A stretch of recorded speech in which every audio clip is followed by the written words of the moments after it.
Hi everyone! Welcome to the Empath Target, another love reading, timeless and general. Take what resonates lang po, maybe some part of the reading makaresonate kayo, some part of it hindi totally makaresonate na parang kwento ninyo ito or hindi naman. But ibang mga energies, love connections, kaya ano kaya ang ating masasagap? Ano kaya yung mga gabay at aral sa buhay, pag-ibig, or life in general? Spirit guys, send me messages. Anong love connections ito? Lessons in life and guidance ang nais yung ipabatid sa amin.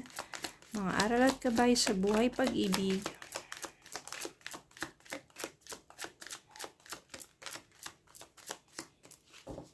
Okay, more messages, spirit guide.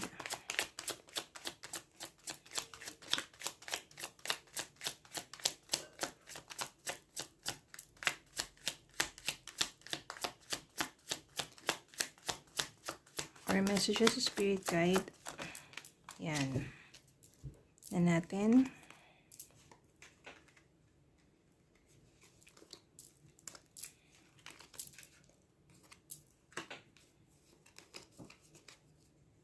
Seven of Cups.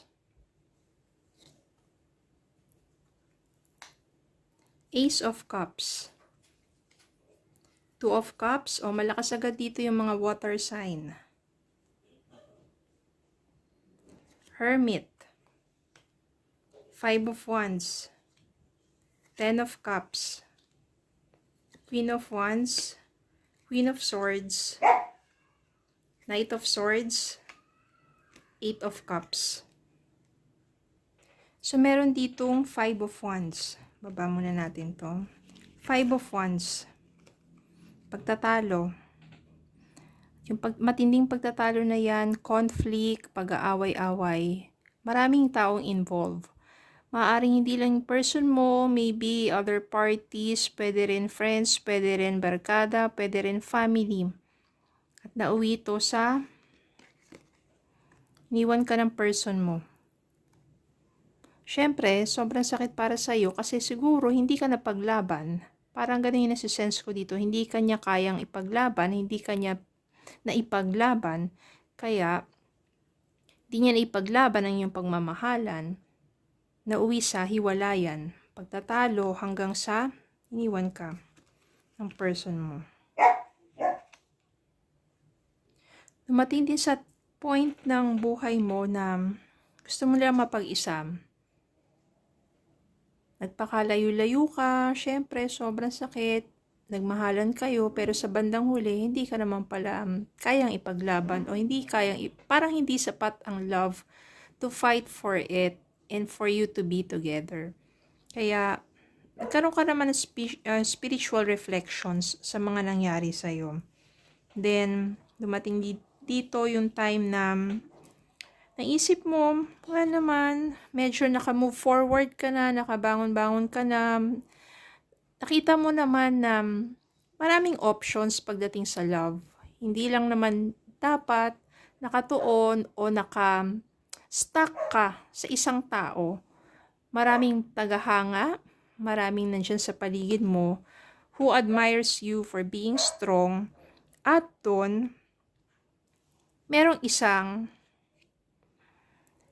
mangingibabaw. This Knight of Swords is someone who is honest, very thoughtful. Siya yung mararamdaman mo who will always be there for you no matter what.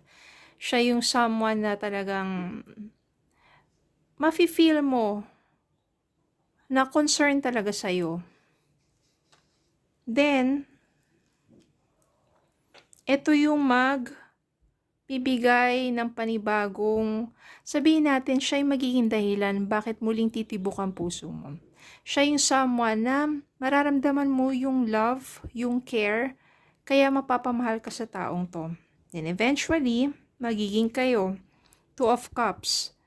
Magiging partner kayo, romantic partner, at mafe-feel mo talaga yung love yung sa kanya, yung kung paano kanya asikasuhin, alagaan, protektahan. Then dun, finally, yung Queen of Swords dito, mas ginagamit mo na hindi lang puro emosyon, but you learn from your past. So, nandito si Queen of Swords who is stronger, more honest sa sarili niya. more determinado. Very passionate, very good looking, very attractive. Sobrang naging attractive mo at na-attract mo nga yung isang tao na muling nakapagpatibok ng puso mo. Kaya naman dito, mas maganda siguro dito siya sa ilalim na. Yan. Kaya naman, etong si Knight of Swords, na siyang magiging romantic partner mo, new love, someone who takes care of you in your heart, ito yung fulfillment ng puso mo. 10 of Cups, you will feel joy within. Ibig sabihin yan, hindi lang basta yung masaya ka. Kasi yung happiness, sinasabi nila yan, ang happiness iba sa joy. Happiness is, masaya ka sa mga sandaling yun, masaya ka kung ano may sitwasyon or kung ano yung nangyayari na makes you feel happy. Pero, hindi katulad ng joy, which is malalim, na kahit anong mangyari, ramdam mo within you, sa sarili mo, deep within yourself, na maligaya ka. Maligaya ka sa taong to. Dahil nararamdaman mo na pinahahalagaan ka at maligaya ka sa taong to dahil alam mo sa sarili mo na hindi ka niya iiwan. At ganun nga ang mangyayari because 10 of Cups dito means bubuo kayo ng pamilya. You will be happy or you have joy in your heart together, building a family full of love. Napunan na yung matagal na sabihin natin kawalan o matinding sakit dyan sa puso mo. And wala na yung mga pain na yun. There is joy in your heart. Kaya sa mga nakakaranas, sabihin natin pagiging heartbroken, iniwan ng person, you will find that merong blessings dyan sa pain na yan. Maari ngayon hindi mo pa siya maintindihan, maranasan, but eventually, you will understand na kapalit ng mga sakit na yan, meron talagang tunay na ligaya na darating sa'yo. Siguro pinaparanas lang sa'yo yan for you to become more stronger in faith, for you to become a better person. Tingnan natin ang message pa para sa inyo. Unconditional love. The love between you and your person is eternal, nothing and no one can take it away from you. Ito na yun. Ito sa bagong person mo o sa magiging bagong person mo o kung kasama mo na siya ngayon. Unconditional love. Okay, so don't lose faith. Believe there is someone who will give joy to your heart.